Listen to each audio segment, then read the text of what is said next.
Hi అండి, అందరూ బాగున్నారా?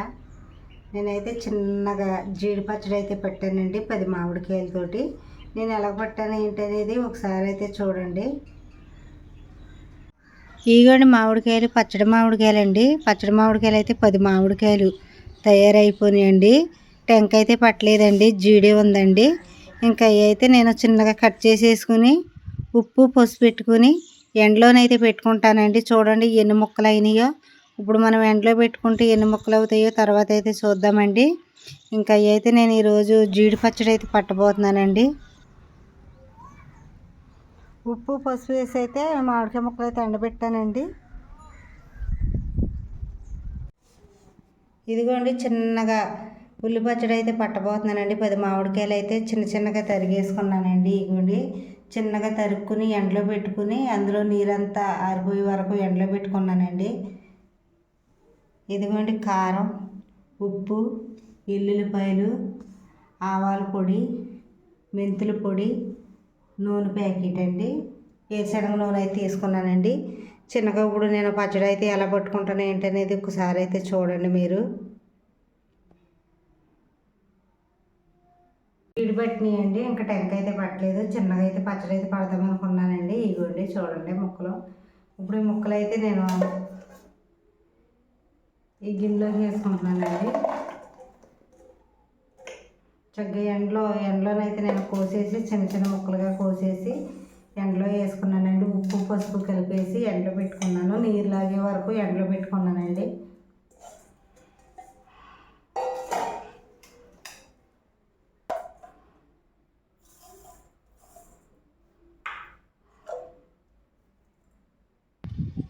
ఒక కప్పు అయితే సాల్ట్ తీసుకున్నానండి. 2 కప్పులు అయితే కారం తీసుకుంటాను. ఇంకా కారం కొంచెం ఎక్స్ట్రా వేసుకోవచ్చండి. మనకు ఉప్పుకి కారానికి సమానంగా చూసుకుంటూ వేసుకుంటే సరిపోద్దండి.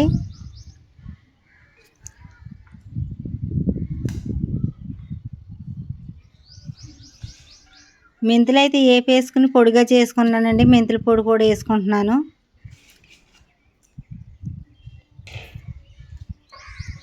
ఆవపిండి అండి. నేను ఎందుకంటే తక్కువ వేసుకుంటున్నాను. పచ్చడి అయితే ఎంతో లేదు కదండి, కొంచెమే ఉంది కాబట్టి మనకి ముక్కలు ఎండిన తర్వాత అయితే ఇంకా తగ్గిపోనియండి. ఇంకా అందుకని నేను తక్కువ అయితే వేసుకుంటున్నాను. ఎల్లుల్లిపాయలు అయిగోండి. మనం ఎక్కువ కాలం ఉండే పచ్చడిలోనైతే ఎల్లుల్లిపాయలు లాగేసేయచ్చు. మనకి ఇది త్వరగా అయిపోద్ది కాబట్టి ఎల్లుల్లిపాయలు అయితే కొంచెం కొట్టేసుకున్నాను. ఆవపిండి మెంతి పిండి వేసుకుంటే చాలా టేస్ట్గా ఉంటుంది కదండి. మనకి అవి లేకపోతే అసలు పచ్చడిలాగానే ఉండదు. ఎల్లుల్లిపాయలు కూడా ఉండాలండి. మనం ఇలా కలిపేసుకున్న తర్వాత ఉప్పు సరిపోయిందో లేదో చూసుకుంటే ఉప్పు కారం సమానంగా చూసుకుని మళ్ళీ వేసుకోవచ్చండి. మన పెద్ద పచ్చడిలోనైతే మనం కొలత ప్రకారం వేసుకోవాలి. ఇట్లకైతే మనం చిన్న పచ్చడి కాబట్టి చూసుకుంటూ వేసుకుంటే సరిపోద్ది.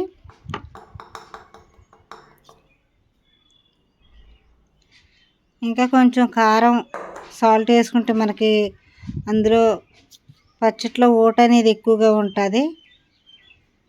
అందుకని నేను కారమును సాల్ట్ అయితే మళ్ళీ వేసుకుంటున్నానండి.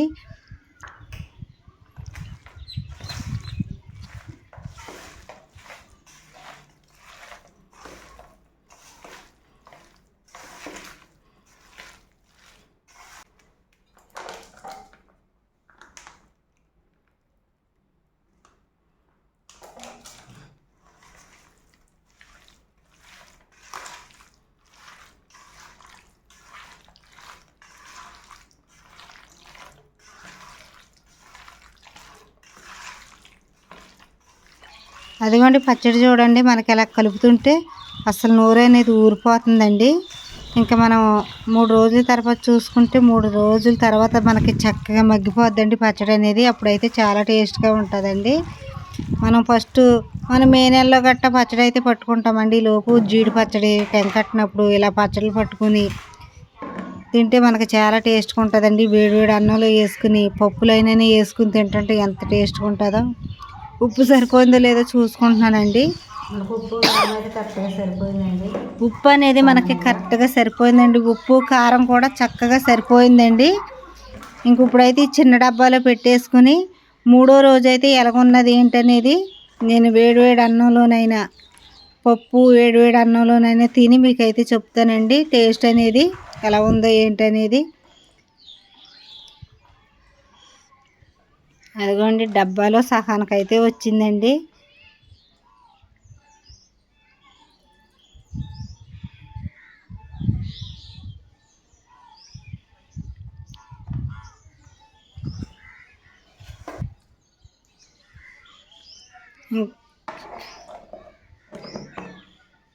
ఇంకా చిన్నగా పచ్చడి అయితే నా పద్ధతిలో నేనైతే ఇలాగే పడతానండి. ఇది అందాక 10 కాయలు అయితే తీసుకుని పెట్టానండి.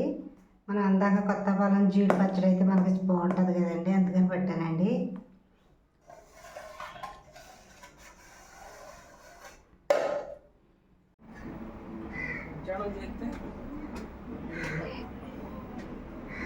ఇప్పుడు వస్తున్న టైం 2-3 అవుతుంటే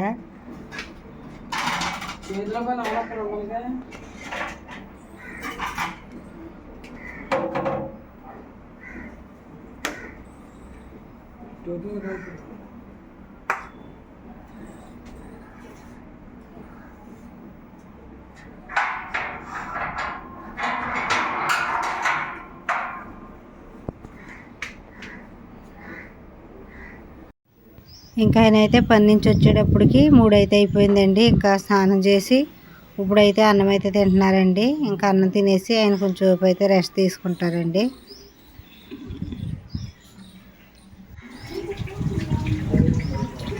ఇదిగోండి టైం వచ్చేసి ఇప్పుడు 4 గంటలు అవుతుందండి. 4 గంటలకైతే మాకు పైపులు అయితే వస్తాయండి. ఇదిగోండి పైపులు అయితే వస్తున్నాయి ఇప్పుడు. ఇంక ఇప్పుడు పైపు వచ్చేటప్పుడు అయితే నేనైతే కుండలన్నీ తోమేసుకుంటానండి.